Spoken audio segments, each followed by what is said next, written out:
जय हिंद दोस्तों, आप सभी का एक बार फिर से स्वागत है आपके अपने ही परिवार गंगा हायर एजुकेशन में। आज के इस वीडियो में मैं आप लोगों को क्लास 10th बायोलॉजी के पहला चैप्टर का मोस्ट वीवीआई ऑब्जेक्टिव क्वेश्चन कराने वाला हूं। ठीक है बुआ, तो आप लोग क्या कीजिएगा, बढ़िया से शांतिपूर्वक होकर सभी लोग इस क्लास को देखिएगा। ठीक है, तो चलिए। तो आप लोगों को मालूम ही होगा कि हम लोग बिहार मैट्रिक परीक्षा 2026 की तैयारी कर रहे हैं। जैसा कि जानते हैं कि आपका आगामी परीक्षा फरवरी में होने वाला है। अभी हमारा सितंबर चल रहा है, मात्र 5 से 5.5 महीने का समय रह गया है। हम चाहेंगे कि सभी लोग अच्छे से तैयारी कीजिए।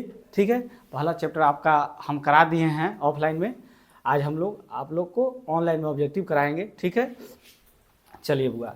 तो आज हमारा बायोलॉजी 10th क्लास का पहला चैप्टर का क्या नाम है, जैव प्रक्रम। ठीक है बुआ, इसी के मोस्ट वीवीआई ऑब्जेक्टिव क्वेश्चन को कराएंगे। नहीं तो आइए हम लोग चलते हैं अपने इस सेशन के पहले क्वेश्चन पर। चले बुआ, अपने पहले क्वेश्चन पर चलने से पहले आपको एक मोटिवेशनल बात समझा देते हैं। हम मोटिवेशनल एक बात लिए हैं, क्या है, दिया गया हुआ समय और शिक्षा का सही उपयोग ही व्यक्ति को सफल बना देता है। ठीक है, जब समय और अपने शिक्षा का सही उपयोग कीजिएगा तभी आप आगे जाके अपने जीवन में सफल हो पाइएगा। ठीक है, तो समय को बर्बाद नहीं करना है, नहीं, क्योंकि आपके पास समय भी कम रह गया, मात्र 5 से 5.5 महीने का समय है। अगर सही उपयोग नहीं कीजिएगा तो अपने एग्जाम में आप कुछ नहीं कर पाइएगा। इसलिए समय का सही उपयोग कीजिए, समय का सही उपयोग कीजिएगा, आगे चल के आप जरूर सफल होइएगा। ठीक है बुआ, चलिए हम लोग चलते हैं अपने पहले क्वेश्चन पर।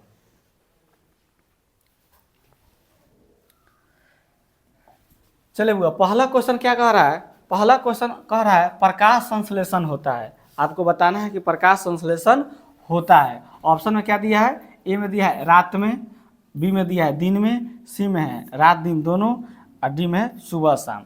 बताइए तो प्रकाश संश्लेषण बुआ क्या होता है। तो प्रकाश संश्लेषण आप कहिएगा कि सुबह में होगा, शाम में होगा, दिन में थोड़ी होगा।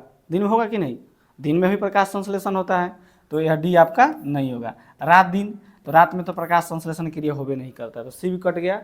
यहाँ भी रात है तो कट गया, आपका बच गया बी। तो राइट आंसर क्या हो जाएगा, बी, यानी प्रकाश संश्लेषण क्रिया दिन में होती है। ठीक है, यानी जब प्रकाश उपस्थित रहता है तो प्रकाश संश्लेषण क्रिया होती है। दिन में कहने का मतलब आपको सुबह से लेकर सुबह भी आ जाएगा, दिन भी आ जाएगा और शाम में भी आ जाएगा। जब तक प्रकाश उपस्थित रहेगा तब तक प्रकाश संश्लेषण क्रिया होती है, तो दिन में। ठीक है, अब कहिए सर प्रकाश संश्लेषण की क्रिया कैसे होती है, थोड़ा हमको समझा दीजिए।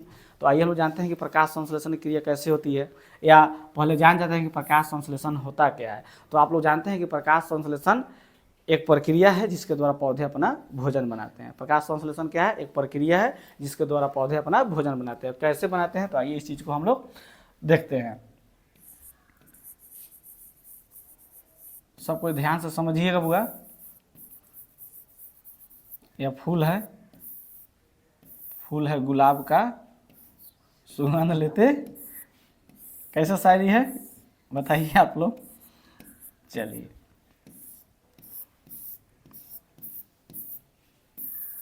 यह आपका जड़ हो गया बुआ।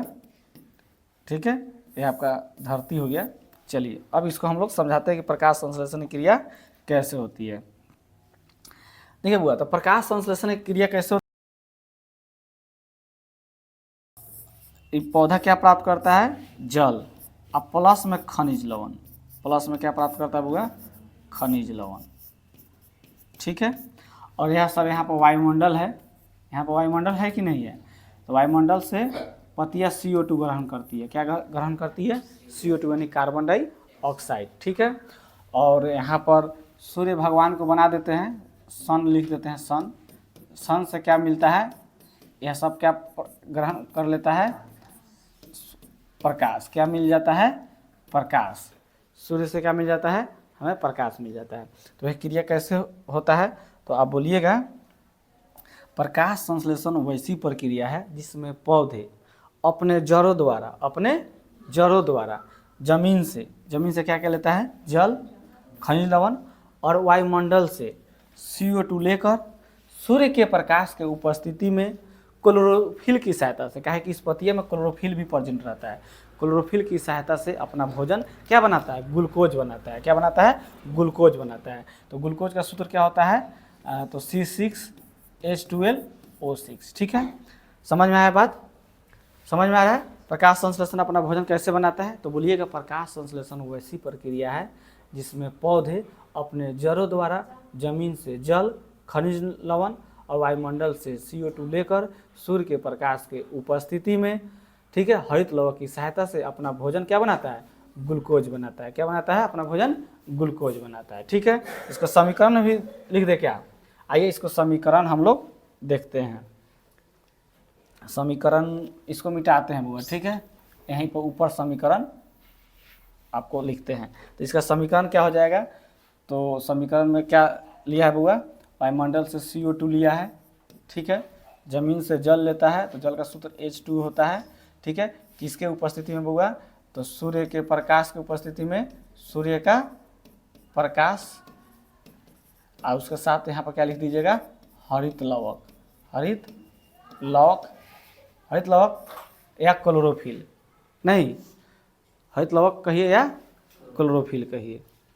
ठीक है, के उपस्थिति में अपना भोजन क्या बना लेता है बुआ, ग्लूकोज C6H12O6 प्लस इसमें क्या क्या और बनता है, ठीक है बुआ, तो इसमें ऑक्सीजन बनता है। ठीक है, तो यह आपका क्या है, बोलिए, यह आपका समीकरण हो गया। ठीक है, प्रकाश संश्लेषण का यह समीकरण हुआ। ठीक है, एक समीकरण और होता है, वो भी लिख दे क्या, चलिए इसको मिटाते हैं हुआ। चलिए एक समीकरण क्या होता है तो उसको भी लिख देते हैं, तो CO2 प्लस H2O, यहाँ पर क्या लिख देंगे बुआ, सूर्य का प्रकाश। ठीक है, यहाँ क्या लिख दीजिए, हरित लवक लिखिए चाहे क्लोरोफिल लिखिए, क्लोरोफिल। ठीक है, क्लोरोफिल लिख देते हैं यहाँ पर। ठीक है, भोजन में क्या बनाता है, 6,6H12O6 यानी ग्लूकोज बनाता है, ऑक्सीजन भी बनता है और जल भी बनता है बुआ। क्या बनता है, जल भी बनता है। यह समीकरण संतुलित नहीं है, समीकरण को संतुलित भी कर दिया जाता है, कीजिएगा कि नहीं कीजिएगा, कर दीजिए। तो देखिए कैसे करेंगे, यहाँ कार्बन के 6 परमाणु है, ठीक है, तो इस साइड भी कार्बन के 6 परमाणु होना चाहिए। बात समझ में आया। अब देखिए यहाँ पर ऑक्सीजन यहाँ 2 है, यहाँ 6 से गुना है तो 6 दूना 12 यानी ऑक्सीजन का यहाँ कितना हो गया, कितना हुआ, ऑक्सीजन के 12 परमाणु हो गया। ठीक है, ऑक्सीजन के इधर कितना हो गया, 12 परमाणु, यहाँ पर एक वो है 13 हो जाएगा, 13 हो गया ना, 1 मिनट, तो 12 हो गया ना, तो आप क्या कीजिए यहाँ पर पहले 6 बैठा दीजिए, 6 दूना 12 इधर भी हो गया। अब हाइड्रोजन के यहाँ 12 परमाणु है तो यहाँ 6 बैठा देते हैं, हाइड्रोजन के 12 परमाणु हो गया। ठीक है, लेकिन ऑक्सीजन भी तो 6 को बढ़ गया।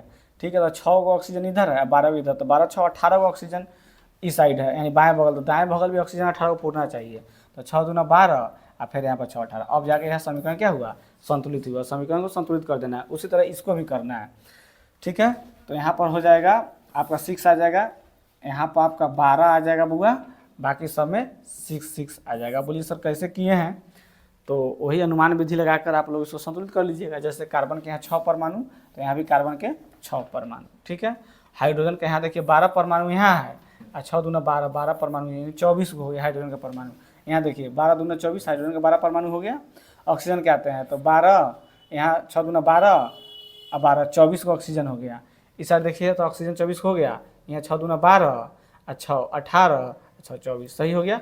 ठीक है, तो यह क्या था, प्रकाश संश्लेषण का रासायनिक समीकरण था। आपसे पूछ देता है कि प्रकाश संश्लेषण का रासायनिक समीकरण लिखिए, तो इसी चीज़ को लिखना है। और कोई आपसे पूछे कि प्रकाश संश्लेषण क्या है तो डिफिनेशन क्या दीजिएगा, तो आप बोलिएगा सिंपल में, प्रकाश संश्लेषण वैसी प्रक्रिया है जिसके द्वारा पौधे अपना भोजन बनाते हैं। ठीक है, ये तो 2 नंबर लाइक पूछेगा तो हम इतना जवाब देंगे, लेकिन 5 नंबर लाइक पूछेगा तो थोड़ा इसको बड़ा से करना पड़ेगा, ये पूरा क्रिया कैसे हुआ ऐसे लिखना होगा। ठीक है, तो एक तरह से और डिफिनेशन बता देते हैं, यह क्रिया कैसे कैसे हुआ इस चीज़ को आप बताइएगा कि प्रकाश संश्लेषण वैसी प्रक्रिया है जिसमें पौधे अपने जड़ों द्वारा जमीन से जल, खनिज लवण और वायुमंडल से CO2 लेकर सूर्य के प्रकाश के उपस्थिति में क्लोरोफिल की सहायता से अपना भोजन ग्लूकोज बनाते हैं। अगर आपसे कोई पूछे कि पौधा अपना भोजन क्या बनाते हैं, तो ग्लूकोज बनाते हैं। क्या बनाते हैं, ग्लूकोज बनाते हैं, जिसे हम लोग कार्बोहाइड्रेट भी कहते हैं, याद रहेगा। चलिए, तो प्रकाश संश्लेषण की क्रिया कब होती है, दिन में होती है। ठीक है, चलिए अगले क्वेश्चन पर आते हैं। अगला क्वेश्चन हुआ स्वपोषी पोषण के लिए आवश्यक है। और स्वपोषी पोषण क्या होता है, तो जो अपना भोजन स्वयं बनाते हैं, तो स्वपोषी में पेड़ पौधे आ जाते हैं। हरे पेड़ पौधे क्या होते हैं, स्वपोषी होते हैं, क्योंकि वो अपना भोजन स्वयं बनाते हैं। ठीक है, तो स्वपोषी पोषण के लिए आवश्यक है CO2, क्लोरोफिल, सूर्य का प्रकाश, सभी। तो आप पीछे ही हम प्रकाश संश्लेषण की क्रिया आपको पढ़ाए थे, जिसमें CO2 की भी आवश्यकता थी, क्लोरोफिल की भी आवश्यकता हुई है, सूर्य का प्रकाश भी उपस्थित था। नहीं, तो इसका राइट आंसर डी हो जाएगा, सभी। ठीक है, स्वपोषी पोषण के लिए क्या आवश्यक हो जाएगा, CO2 भी आवश्यक है, क्लोरोफिल भी आवश्यक है, सूर्य का प्रकाश भी है, इसलिए मेरा ऑप्शन क्या हो जाएगा, राइट आंसर डी हो जाएगा, सभी। ठीक है, चलिए अगला क्वेश्चन देख लेते हैं। अब वो पूछ रहा है स्वपोषण होता है, स्वपोषण किस में होता है। ठीक है, आपको बताना है कौकों में, हरे पेड़ पौधे में, जंतुओं में, सभी जीवों में। तो आप लोग जानते हैं कि स्वपोषण किस में होता है, हरे पेड़ पौधे में। तो राइट आंसर हमारा बी हो जाएगा। ठीक है,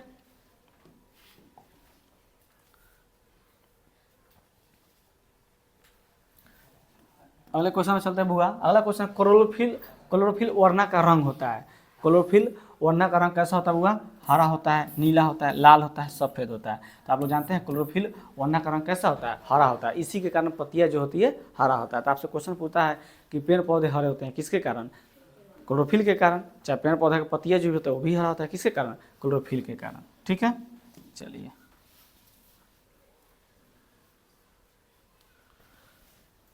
अगला प्रश्न है हुआ प्रकाश संश्लेषण क्रिया में ऑक्सीजन बाहर निकलता है। और प्रकाश संश्लेषण की क्रिया होता है तो उसमें ऑक्सीजन बाहर निकलता है, किससे निकलता है, जल से, CO2 से, ग्लूकोज से और डिक्टियोजोम से। तो आप लोग जान जाइए कि प्रकाश संश्लेषण जो क्रिया होता है ना, तो जल जब टूटता है, जल जब टूटेगा तो उसी से क्या निकलता है, ऑक्सीजन निकलता है। ठीक है,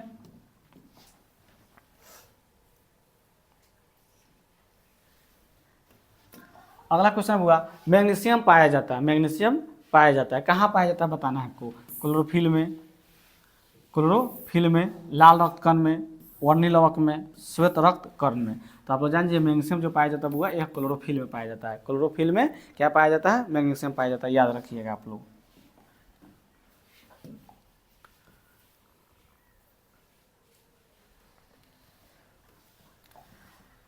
अगला क्वेश्चन हुआ अमीबा अपना भोजन किसके द्वारा पकड़ता है, अमीबा। तो अमीबा के आप लोग जानते हैं, अमीबा का चित्र आप लोग देखेंगे कि इस तरह से अमीबा का पिक्चर होता है। ठीक है, यह क्या है हुआ, अमीबा है। अमीबा इसी तरह ना होता है। यह जो निकला हुआ है, यह जो निकला हुआ है इसको क्या बोलते हैं हम लोग, इसको क्या बोलते हैं हुआ, कुटपाद बोलते हैं। क्या बोलते हैं, कुटपाद। क्या बोलते हैं, कुटपाद। इसी की मदद से अमीबा क्या करता है, अपना भोजन को पकड़ता है। अच्छा, अमीबा कैसा जीव है बताइए आप लोग। तो आप लोग जानिए अमीबा कैसा जीव है, एक कोशिकीय जीव है। ठीक है, अमीबा अपना भोजन किसके द्वारा पकड़ता है, तो कुटपाद के द्वारा। राइट आंसर क्या हो जाएगा वो हमारा बी हो जाएगा। ठीक है, अमीबा का आकार निश्चित नहीं होता है, वो अनिश्चित आकार का होता है। नहीं, चलिए अगला क्वेश्चन है कुटपाद किस में पाया जाता है बताइए, पैरामेसियम में, यूग्लिना में, अमीबा में, इनमें से कोई नहीं। तो राइट आंसर क्या हो जाएगा बुआ, सी हो जाएगा कि अमीबा में। कुटपाद किस में पाया जाता है, अमीबा में। कुटपाद के मदद से ही अमीबा अपने भोजन को पकड़ता है। चलिए अगला क्वेश्चन है रक्त में आयरन की कमी से होने वाला रोग है। अगर आपके खून में आयरन की कमी हो जाएगी तो कौन सा रोग होगा, टीबी हो जाएगा, मधुमेह हो जाएगा, एनीमिया हो जाएगा, उच्च रक्तचाप हो जाएगा। तो इसका राइट आंसर क्या हो जाएगा वो, इसका राइट आंसर सी हो जाएगा, एनीमिया हो जाएगा। ठीक है, आपके शरीर में, शरीर के खून में, रक्त में यानी खून में आयरन की कमी हो जाता है तो क्या हो जाता है, एनीमिया हो जाता है। ठीक है, अगला प्रश्न होगा इनमें से किसकी उपस्थिति का रक्त का रंग लाल दिखाई देता है, थ्रोम्बिन, फाइब्रिन, हीमोग्लोबिन, सीरम। तो इसका राइट आंसर क्या हो जाएगा, सी हो जाएगा। हीमोग्लोबिन के कारण खून का रंग कैसा होता है, लाल होता है। ठीक है, और क्लोरोफिल के कारण पत्तियों का रंग कैसा होता है, हरा होता है। चलिए वो अगला क्वेश्चन है कवकों में पोषण की कौन सी विधि है, यानी कवक में पोषण की कौन सी विधि पाई जाती है, स्वपोषी, मृतजीवी, समभोजी, इनमें से कोई नहीं। तो इसका राइट आंसर क्या हो जाएगा, राइट आंसर आपका बी हो जाएगा, मृतजीवी। कवक अपना पोषण कैसे करता है, मरे हुए जीव जंतुओं को अपना शिकार करता है, मरे हुए जीव जंतुओं से अपना भोजन प्राप्त करता है। ठीक है, तो मृतजीवी पोषण से कवक अपना पोषण करता है।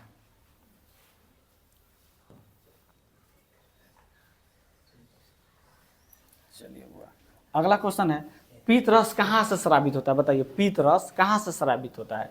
अग्नाशय से, यकृत से, छोटी आंत से, इनमें से कोई नहीं। तो पीत हमारा कहाँ से स्रावित होता है, कहाँ से निकलता है? तो यकृत से। ठीक है, यकृत से हमारा पित्त स्रावित होता है, यानी कि यकृत में ही पित्त बनता है, तो स्रावित वहीं से होगा।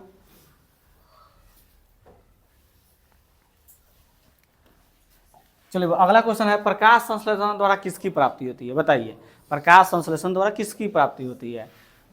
वसा की, प्रोटीन की, ग्लूकोज की, प्रकाश की? तो प्रकाश संश्लेषण द्वारा हमें ग्लूकोज की प्राप्ति होती है। ठीक है, ग्लूकोज का सूत्र बोलिए क्या होता है? तो C6H12O6। ठीक है बुआ, याद रहेगा।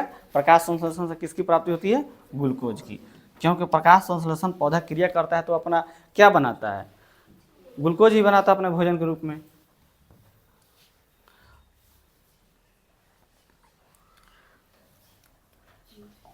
चलिए वो अगला क्वेश्चन, रच्छी कोशिकाएं पाई जाती है। रच्छी कोशिकाएं पाई जाती है जड़ में, पत्तियों में, फूलों में, फलों में। तो इसका राइट आंसर क्या हो जाएगा? इसका राइट आंसर आपका बी हो जाएगा, पत्तियों में। रच्छी कोशिका कहाँ पाई जाती है? पत्तियों में। ठीक है,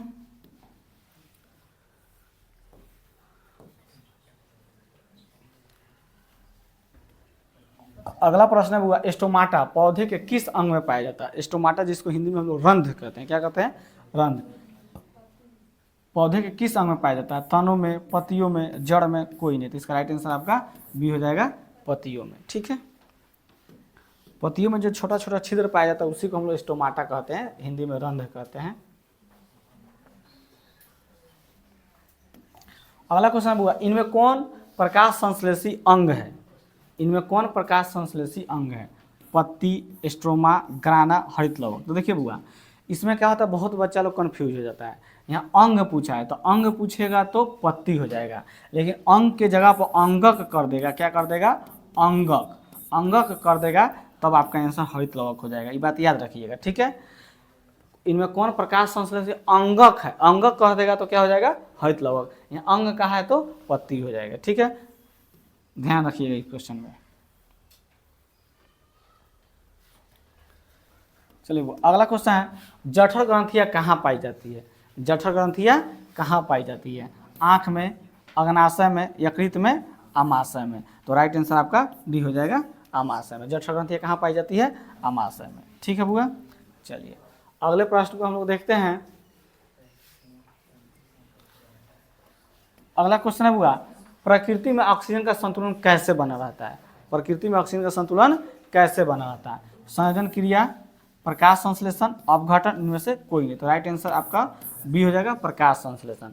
जब पौधे अपने प्रकाश संश्लेषण क्रिया करते हैं तो अपने भोजन के रूप में ग्लूकोज तो बनाता है, साथ साथ ऑक्सीजन भी मुक्त करता है। नहीं, आप लोग जानते भी हैं कि पेड़ पौधा से हमें ऑक्सीजन प्राप्त होता है। नहीं, पेड़ पौधा ऑक्सीजन जब छोड़ता है तो हम लोग लेते हैं, और जब हम लोग कार्बन डाइऑक्साइड छोड़ते हैं तो वो लेते हैं। नहीं, यह क्रिया इसी तरह चलते रहता है। तो क्वेश्चन यहाँ था, प्रकृति में ऑक्सीजन का संतुलन कैसे बना रहता है? तो प्रकाश संश्लेषण क्रिया द्वारा। ठीक है, अगर प्रकाश संश्लेषण क्रिया अगर पेड़ पौधा ना करे तो ऑक्सीजन हम लोग को मिलेगा? नहीं मिलेगा।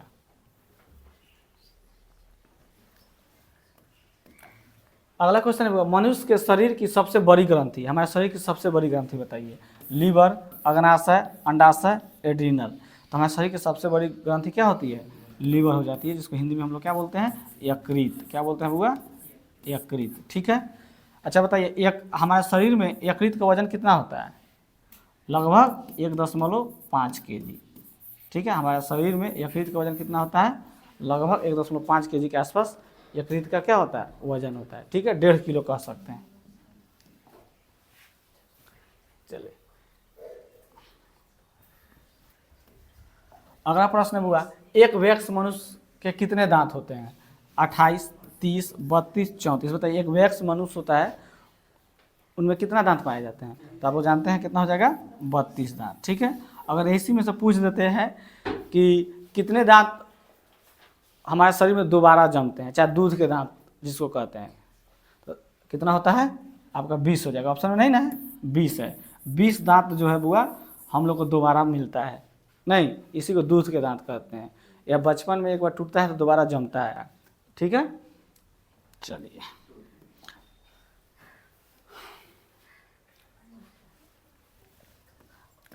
वो अगला क्वेश्चन है, अमाशय के अग्रभाग को कहते हैं, अमाशय के अग्रभाग को क्या कहा जाता है? Pyloric, fundic, cardiac, epiglottis. तो अमाशय के अग्रभाग को हम लोग क्या कहते हैं? कार्डियक कहते हैं। ठीक है, याद रहेगा सब लोग। अमाशय के 3 भाग होते हैं, पहला भाग कार्डियक, दूसरा भाग फुंडिक, तीसरा भाग पाइलोरिक कहलाता है। ठीक है,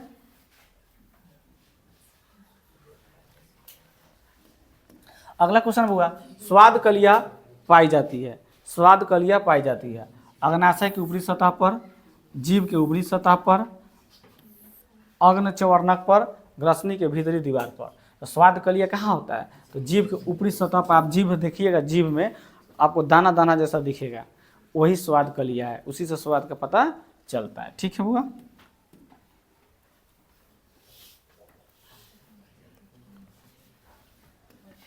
अगला प्रश्न देख लेते हैं, पाचन क्रिया पूर्ण होती है, पाचन क्रिया कहाँ पूर्ण होती है? ठीक है, अग्नाशय में, बड़ी आंत में, छोटी आंत में, ग्रास नली में। बताइए इसका सही आंसर क्या होगा? पाचन क्रिया कहाँ पूर्ण होती है? तो आपका हो जाएगा छोटी आंत में, राइट आंसर आपका सी हो जाएगा। ठीक है,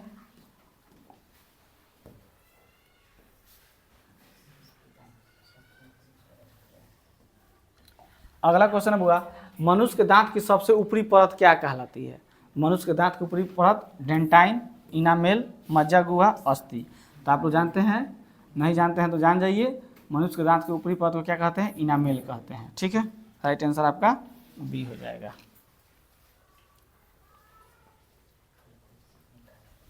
अगला प्रश्न है बुआ, ग्लूकोज कितने कार्बन अणु से बना है? तो पहले आपको कैसे मालूम चलेगा था? पहले ग्लूकोज का सूत्र आप लोग पता कीजिए, ग्लूकोज का सूत्र पता कीजिए, क्या होगा बुआ? 1 मिनट रुक जाइए। ग्लूकोज का सूत्र बोलिए क्या होता है? C6H12O6।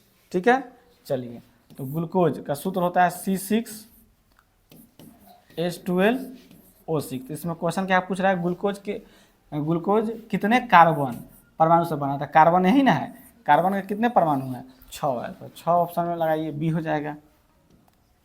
ठीक है बुआ,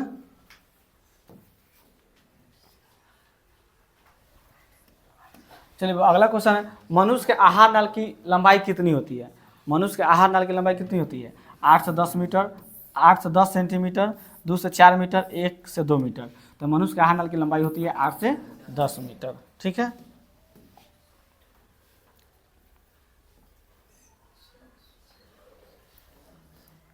अगला प्रश्न हुआ, पौधे में श्वसन किस भाग में होता है? पौधे में श्वसन किस भाग में होता है? जड़ में, तना में, पत्तियों में, प्रत्येक भाग में। तो पौधे में श्वसन सभी भाग में होता है, यानी जड़ में भी होता है, तना में भी होता है, पत्तियों में भी होता है। तो राइट आंसर आपका डी हो जाएगा, सभी भागों में। ठीक है,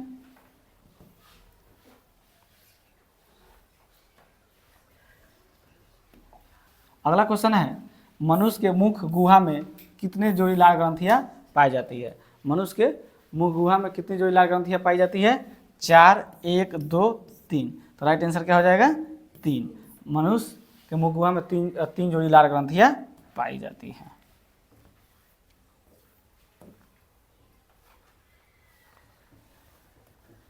अगला प्रश्न हुआ, प्रोटीन का पाचन होता है, प्रोटीन का पाचन कहाँ होता है आपको बताना है? ग्रास नली में, आमाशय में, ग्रसनी में, अग्नाशय में। तो प्रोटीन का पाचन कहाँ होता है हुआ? राइट आंसर आपका बी हो जाएगा, आमाशय में। ठीक है,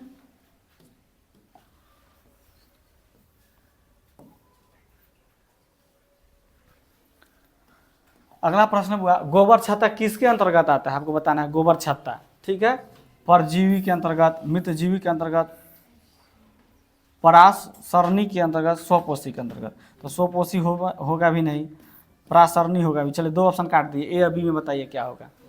गोबर छत्ता किसके अंतर्गत आता है? तो मित्रजीवी के अंतर्गत आता है, तो राइट आंसर हमारा बी हो जाएगा। ठीक है बुआ, चलिए वो आगे चलते हैं हम लोग।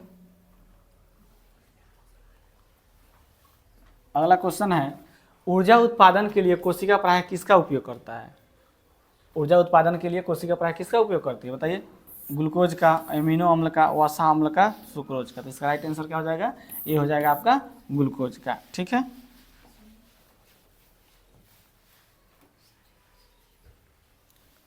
चलिए वो अगला क्वेश्चन है, सड़ी गली चीज़ों पर पोषित होने वाले पौधे क्या कहलाते हैं? बताइए।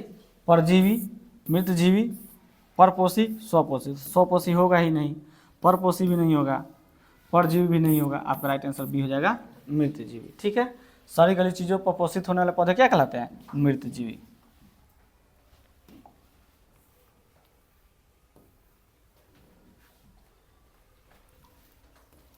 अगला क्वेश्चन हुआ, निम्नलिखित में से कौन सा एंजाइम लार में पाया जाता है? लार में कौन सा एंजाइम पाया जाता है आपको बताना है।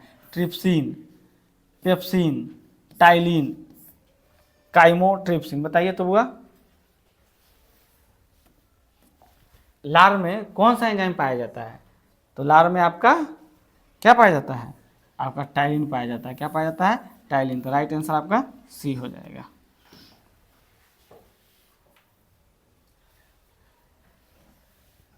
चलिए, लार किस ग्रंथि से निकलता है? लार किस ग्रंथि से निकलता है? एड्रिनल, पिट्यूटरी, लार, इनमें से कोई नहीं। तो आप जानते हैं लार जो निकलता है लार ग्रंथि से निकलता है। लार किससे निकलता है? लार ग्रंथि से निकलता है। लार क्या करता है? लार का काम क्या है बताइए तो? भोजन को मुलायम बनाता है। अगला क्वेश्चन, पौधे हरे क्यों होते हैं? पौधे हरे क्यों होते हैं? रंध्र के कारण? यह तो बिल्कुल नहीं होगा। क्लोरोफिल के कारण छोड़ते हैं। स्टोमाटा के कारण? लवण के कारण नहीं। तो राइट आंसर आपका बी हो जाएगा, क्लोरोफिल के कारण। नहीं, पौधे हरे किसके कारण होते हैं? क्लोरोफिल के कारण ही होते हैं। अगला क्वेश्चन हुआ, निम्न में कौन पोषण की विधि है? पोषण की विधि इनमें कौन है? स्वपोषण, श्वसन, परपोषण, ए और सी दोनों। तो पोषण की विधि स्वपोषण भी है, श्वसन तो नहीं है, और परपोषण भी है। तो ए और सी आपका डी हो जाएगा, ए और सी दोनों। यानी पोषण की दो विधि, स्वपोषण और परपोषण। चलिए बुआ, अगला क्वेश्चन है, हरे पौधे में भोजन बनाने की प्रक्रिया को क्या कहते हैं? ठीक है, तो प्रकाश संश्लेषण, पर्णहरित, जैविक क्रिया, श्वसन। तो राइट आंसर आपका ये हो जाएगा, प्रकाश संश्लेषण। आप लोग जानते हैं कि प्रकाश संश्लेषण के द्वारा पौधे अपना भोजन बनाते हैं। ठीक है, क्या बनाते हैं? तो ग्लूकोज बनाते हैं। इस क्रिया में ऑक्सीजन मुक्त होती है।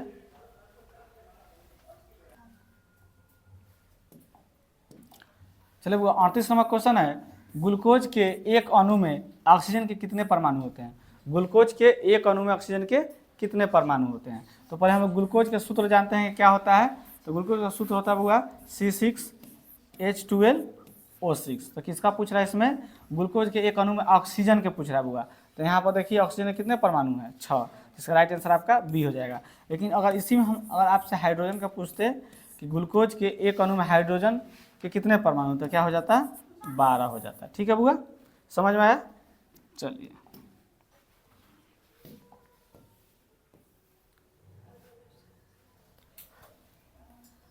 अगला क्वेश्चन हुआ, मनुष्य और अन्य मांसाहारी जीव निम्नलिखित में किसका पाचन नहीं कर पाते हैं? मनुष्य चाहे कोई मांसाहारी जीव होता है, वह किसका पाचन नहीं कर पाते हैं? प्रोटीन का, सेलुलोज का, वसा का, इनमें से सभी। तो इसका राइट आंसर हो जाएगा बी, सेलुलोज का। ठीक है, सेलुलोज का पाचन कौन करते हैं? जीव जंतु सब करते हैं? नहीं, जानवर सब करते हैं। और जानवर भी करता था कौन? मांसाहारी जानवर नहीं कर पाता है, शाकाहारी जानवर सब करता है। चलिए बुआ, क्वेश्चन नंबर 40 को देखते हैं। सभी जीव जंतुओं के लिए ऊर्जा का अंतिम स्रोत क्या है? ग्रह है, चंद्रमा है, सूर्य है, कोयला है। तो क्या हो जाएगा? सूर्य हो जाएगा।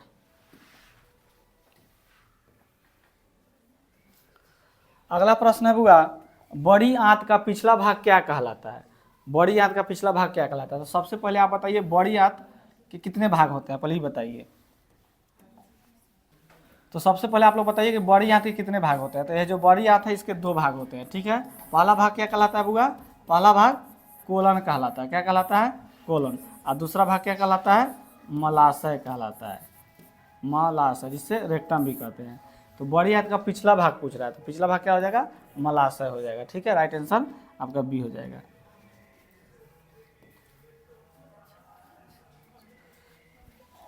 चलिए वो अगला प्रश्न को देखते हैं।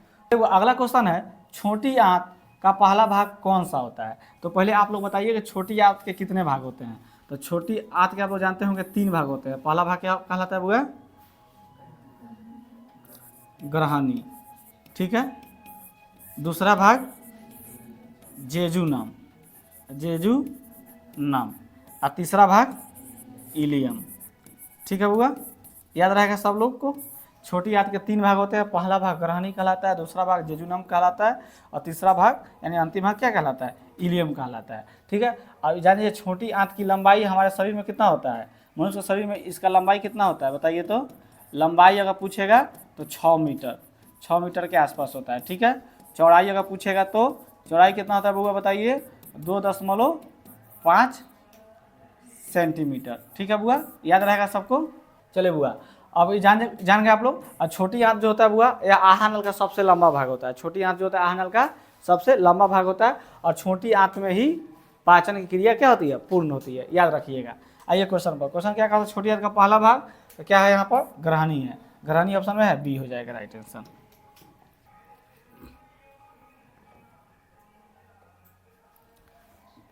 चलिए अगला क्वेश्चन है, अग्नाशयिक रस में पाया जाता है। आपको बताना है कि अग्नाशयिक रस में क्या पाया जाता है, trypsin enzyme, lipase enzyme, amylase enzyme, इनमें से सभी। तो राइट आंसर आपका डी हो जाएगा, इनमें से सभी।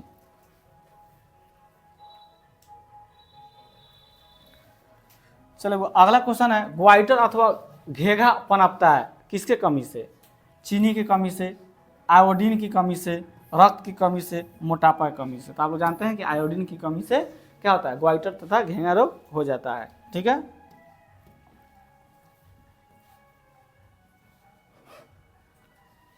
चलिए बुआ, अगला क्वेश्चन है, मुगुहा का पिछला भाग क्या कहलाता है। मुगुहा का पिछला भाग ग्रासनी कहलाता है, ग्रासनली कहलाता है, ग्रहणी कहलाता है, अग्नाशय कहलाता है। तो मुगुहा का पिछला भाग क्या कहलाता है बुआ, ग्रासनी कहलाता है। ठीक है। चलिए अगले क्वेश्चन पे चलते हैं हम लोग। अगला प्रश्न है, अमाशय का पिछला भाग क्या कहलाता है। अमाशय का पिछला भाग, तो आइए पहले जान जाइए कि अमाशय के कितने भाग होते हैं। तो अमाशय का बुआ 3 भाग होते हैं। तीनों भाग का नाम लिखते हैं। पहला भाग क्या कहलाता है अमाशय का, कार्डियक। क्या कहलाता है अमाशय का पहला भाग, क्या कहलाता है बुआ, कार्डियक कहलाता है। दूसरा भाग क्या कहलाता है बुआ, दूसरा भाग फुंडी कहलाता है। दूसरा भाग क्या कहलाता है, फुंडी कहलाता है। और तीसरा भाग क्या कहलाता है, पाइलोरिक कहलाता है, पाइलोरिक। याद रहेगा सब लोग को। अमाशय के कितने भाग होते हैं, 3 भाग। पहला भाग कार्डियक, दूसरा भाग फुंडिक, तीसरा भाग पाइलोरिक। यहाँ पर क्वेश्चन क्या कह रहा है, अमाशय का पिछला भाग, पिछला यानी कि 3 नंबर वाला क्या कहलाएगा, पाइलोरिक। राइट आंसर आपका सी हो जाएगा। ठीक है।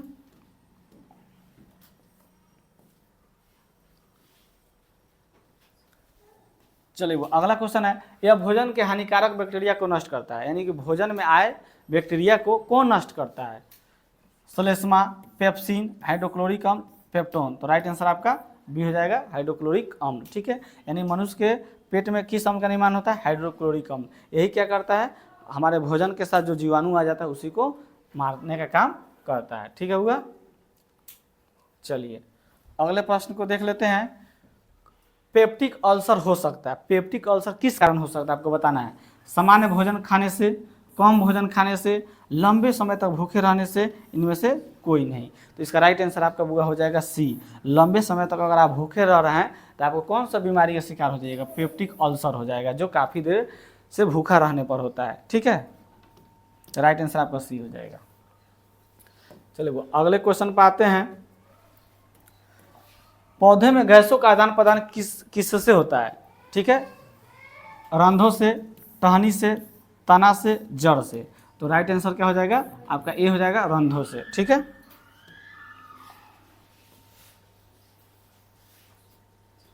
चलिए अगला क्वेश्चन है क्वेश्चन नंबर 50, दंत क्षरण यानी दंत क्षय क्या है। दांत का टूटना, डेंटाइन और इनामेल का क्षतिग्रस्त, दांत की सफाई करना, इनमें से कोई नहीं। तो राइट आंसर आपका बी हो जाएगा, डेंटाइन और इनेमेल का क्षतिग्रस्त होना ही क्या कहलाता है, दंत क्षय कहलाता है। ठीक है।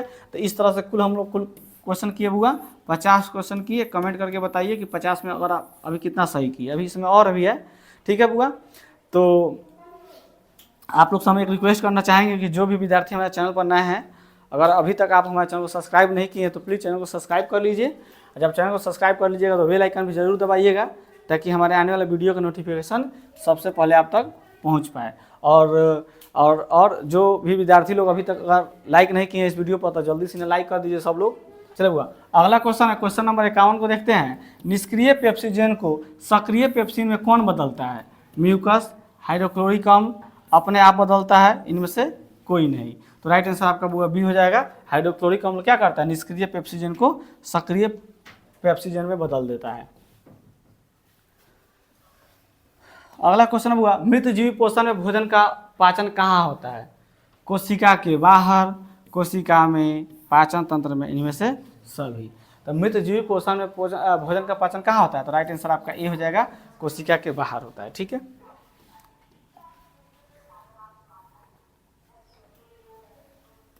अगला प्रश्न हुआ, स्टार्च की उपस्थिति की जांच के लिए किस विलयन का उपयोग होता है? आयोडीन का, सैंक्रिनीन का, योसिन का, मेथिलीन ब्लू का। तो राइट आंसर आपका ए हो जाएगा, आयोडीन का।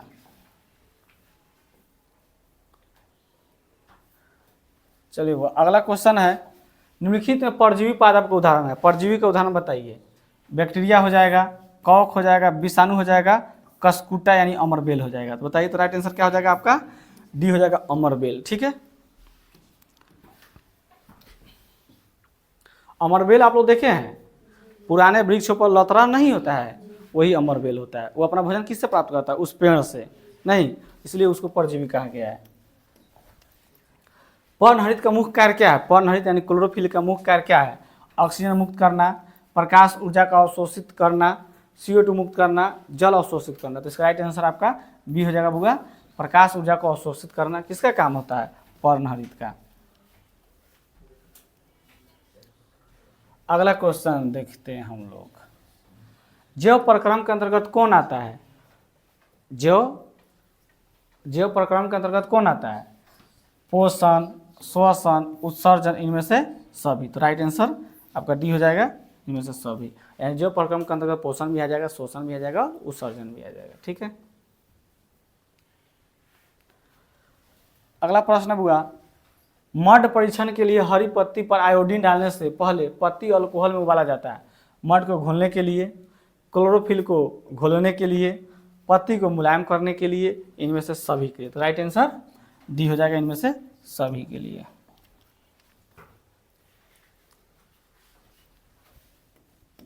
अगला क्वेश्चन देखते हैं हुआ, प्रकाश संश्लेषण की दर निम्न में से किन कारकों पर निर्भर करती है?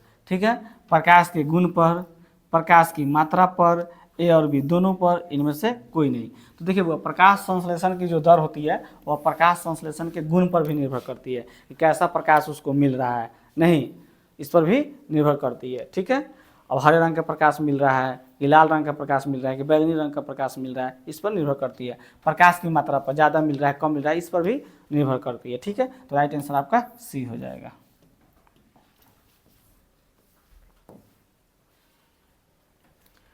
चलिए अगला क्वेश्चन को देख लेते हैं, यह भोजन के हानिकारक बैक्टीरिया को नष्ट करता है। तो पीछे ही हम लोग देख लिए हैं, सेलेस्मा, हाइड्रोक्लोरिक अम्ल, पेप्सिन, पेप्टोन। तो क्या हो जाएगा? बी हो जाएगा, हाइड्रोक्लोरिक अम्ल। एक क्वेश्चन रिपीट हो गया है। चलिए अगले क्वेश्चन को देख लेते हैं बुआ, अमाशय के जठरस में पाए जाते हैं, जो अमाशय में जठरस पाया जाता है उसमें क्या पाए जाते हैं? अमाशय के जठरस में पाए जाते हैं हाइड्रोक्लोरिक अम्ल, सेलेस्मा, पेप्सिनोजेन, इनमें से सभी। तो इसका राइट आंसर बुआ आपका ए हो जाएगा, हाइड्रोक्लोरिक अम्ल। ठीक है,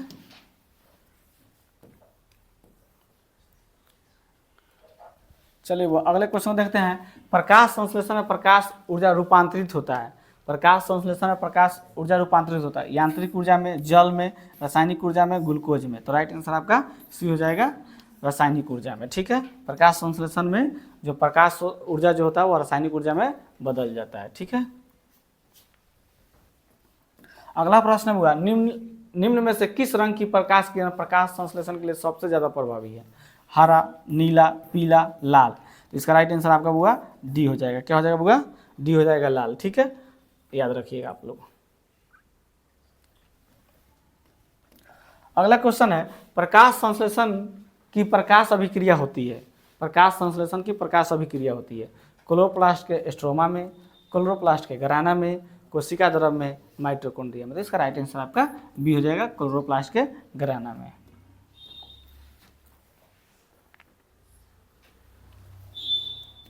अगला क्वेश्चन हुआ, शाकाहारी जीवों में छोटी आंत की लंबाई कैसी होती है? बताइएगा। शाकाहारी जीवों में छोटी आंत की लंबाई कैसी होती है? अधिक लंबी, मध्यम, छोटी, इनमें से कोई नहीं। तो राइट आंसर आपका ये हो जाएगा अधिक लंबी। जो शाकाहारी जीव जंतु होते हैं होगा उसमें छोटी आंत की लंबाई जो होता है वो क्या होता है? काफ़ी अधिक लंबी होती है, ताकि क्या करे वो अच्छे से सेलुलोज का पाचन कर सके। ठीक है, वहीं मांसाहारी जीव जंतु जो होता है उसमें छोटी आंत की लंबाई क्या होती है? छोटी होती है। ठीक है, अगला क्वेश्चन, छोटी आंत में पूर्ण रूप से पचा भोजन क्या कहलाता है? छोटी आंत में अगर भोजन पूर्ण रूप से पच जाता है, ठीक है, हम लोग तो जानते हैं कि छोटी आंत में क्या होता है? भोजन का पूर्ण पाचन होता है। लेकिन यहाँ क्वेश्चन कह रहा है छोटी आंत में पूर्ण रूप से पाचन भोजन क्या कहलाता है? काइम कहलाएगा, काइलोमाइक्रॉन कहेगा, चाइल कहलाएगा, इनमें से कोई नहीं। तो आप लोग याद रखिएगा चाइल कहलाएगा। ठीक है, छोटी आंत में पूर्ण रूप से पचा भोजन क्या कहलाता है? चाइल कहलाता है।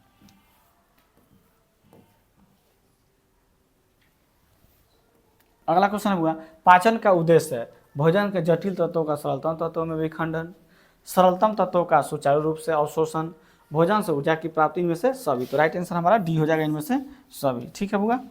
चलिए अगले क्वेश्चन पर चलते हैं। अगला प्रश्न है, अमीबा में अधिकांश पोषण कैसे होता है? अमीबा में अधिकांश पोषण कैसे होता है? शाकाहारी, अंतर्ग्रहण, सर्वाहारी, स्वपोषित। राइट आंसर आपका भी हो जाएगा अंतर्ग्रहण। जैसे आपको हम बताए थे कि यह क्या है? अमीबा है। ठीक है, यह अमीबा है। ये अपना भोजन कैसे पकड़ता है? तो जैसे देखिए यहाँ पे ये भोजन है, क्या करेगा? जब भोजन को पकड़ना होगा तो इस उत्पाद को ये बढ़ाएगा, फिर इसको बढ़ाएगा, फिर निगल लेगा। तो किसके द्वारा हो जाएगा? अंतर्ग्रहण के द्वारा, अंदर कर लेता है डायरेक्ट एक के बाद। चलिए क्वेश्चन नंबर 68 है। यह क्वेश्चन 2021 में पूछा भी है। नहीं, निम्नलिखित में कौन ट्रिप्सिन एंजाइम का कार्य है? ट्रिप्सिन एंजाइम का कार्य क्या है? वसा का पाचन, कार्बोहाइड्रेट का पाचन, प्रोटीन का पाचन, इनमें से सभी। बताइए क्या होगा इसका? राइट आंसर क्या हो जाएगा बुआ? राइट आंसर आपका सी हो जाएगा, प्रोटीन का पाचन। ठीक है,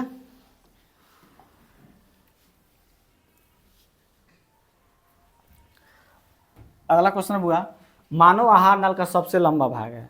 बताइए, मनुष्य के आहार नल का सबसे लंबा भाग क्या हो जाता है? अमाशय, छोटी आंत, ग्रास नली, बड़ी आंत। तो राइट आंसर आपका बी हो जाएगा, छोटी आंत। पीछे ही बता चुके हैं। चलिए इस सेशन का यानी आज के इस वीडियो का यह लास्ट क्वेश्चन है, क्वेश्चन नंबर 70। ठीक है बुआ।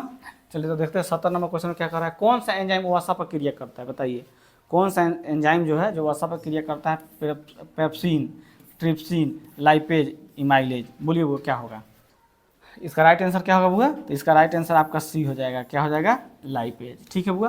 तो इस तरह से हम लोग अपने टोटल 70 क्वेश्चन किए।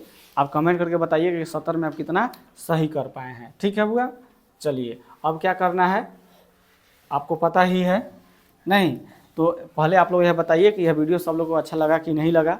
नहीं, चलिए तो और जो भी विद्यार्थी इस वीडियो पर अगर लाइक नहीं किए हैं तो पहले लाइक कर दीजिए। ठीक है, उसके बाद प्यारा सा कमेंट कीजिए।